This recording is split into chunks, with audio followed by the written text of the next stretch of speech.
Hi, everybody. Thank you for coming back. And today I'm going to expand a little bit on the Communication 101 body language. We talked the other day about outward body language, some certain methods that you can use to gain trust and acceptance when you're in a conversation with someone. But today I want to talk more about us becoming more consciously aware of our body language and what we're portraying in certain situations so that we can maybe expand our comfort zones. Excuse me. Um, if you know how to listen to your body by noticing the physiological changes, such as the changes from hormones or chemicals or even sensory information, our bodies can tell us a very deep, meaningful message about the current state that we're of mind that we're in. Our bodies respond very fast to all experiences around us. So it's very possible to step outside of ourselves and observe our physiology in order to control our psychology or control the situation. So, for instance, a shot of adrenaline that gushes through our body can cause us to realize, a perception of fight or flight. Even though like adrenaline pumps up, it doesn't equal a fight or flight response because this hormone all the time because this hormone gets released in other instances too, such as when you're standing up. And it can tell you a lot about your body's reactions. Like, for instance, if the things that we can control, we can change. We can't control outside influences that give us the fight or flight, obviously. But an awareness of this adrenaline release to your body, it allows us to identify the cause. So if you initially perceive a fight or flight situation, and you look and you're conscious and you see that there's no cause for a response like that, then you're better able to control what's going on. You can notice your physiological response, and then it allows you to adapt your thinking patterns and control the moment.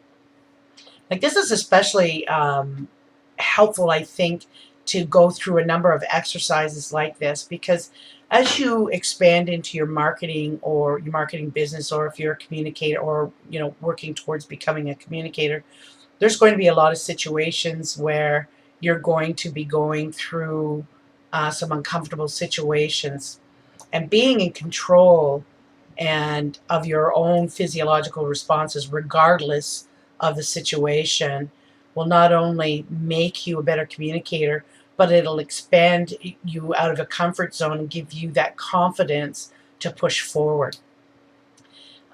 So, for instance, if the next time that you're having a difficult conversation with someone, okay, I want you to do this exercise. Um, so you're in a conversation with someone and they need your support. As they're telling you their story, notice, take notice of yourself. Notice if your eyes are moving away. What is your body language saying? Are you closing up, shutting yourself from that moment? Is your heartbeat increasing? Just to name a few possible reactions that you could be having. Anything that's making you feel uncomfortable, take notice of that. Because as you do these exercises and you kind of take note of some of the physiological reactions that you're having, it's possible that you actually follow a predictive pattern of when you feel uncomfortable. And when you recognize those types of body reactions, if there's a pattern to it, it actually helps you hone in on the root cause. And it also actually allows you better opportunities to cope with uncomfortable situations. So this exercise, that sort of exercise, it has huge potential to not only increase your power with people, but also it gives you such an awareness of your own body's messages. So it's just not limited to, supportive communication, of course. Most of you will know that. But encourage you to do a few scenarios and a few exercises. But this time, do it for something that you absolutely do fear, and notice what your body's telling you at that point, like that fearful encounter. So, for example, for me, it doesn't have anything to do with communication, and I still haven't really ever got down to the root cause. But ever since I was a young girl, I know the root cause is because I was attacked on 2 or 3 different occasions, and I spent my lifetime running away from stray dogs, and more importantly, big stray dogs. So I have a fear of dogs, and when I'm in a situation, it actually limits me horribly in some of the choices that I make in my life. If I am walking down the street and I encounter a large dog that's loose, and instantly my body shuts down. I go into a paralyzed state, and I'm petrified. The fear encompasses me. Now, I've had a lot of success over the years because I continually do a lot of exercises to step outside of that. The fear, the acronym for fear is false evidence appearing real. But, that it's all well said and done, but it's actually working yourself through the exercises to hone down to the actual reasons why. Of course, even though mine were valid, being attacked does make you twice shy. But I'm working on it continuously. I notice the reactions in my body, and actually many times now I find that I'm not paralyzed. I actually turn myself around, take myself away from that situation, and I'm better able to move forward from that.